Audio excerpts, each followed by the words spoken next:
BRS, BJP ఒక్కటైనందునే MLC కవితకు bail వచ్చిందంటూ Congress నేతలు చేస్తున్న ప్రచారంపై భారత రాష్ట్ర సమితి వర్కింగ్ ప్రెసిడెంట్ కేటీఆర్ తీవ్రంగా మండిపడ్డారు.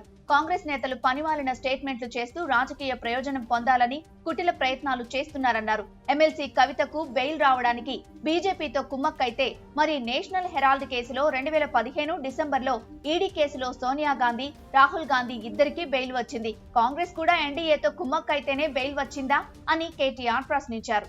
ఇండియా కూటమిలో భాగమైన ఏఏపీ నేత మనీష్ సిసోడియాకి కూడా వారం రోజుల క్రితమే బెయిల్ వచ్చిన విషయాన్ని కేటీఆర్ ప్రస్తావించారు.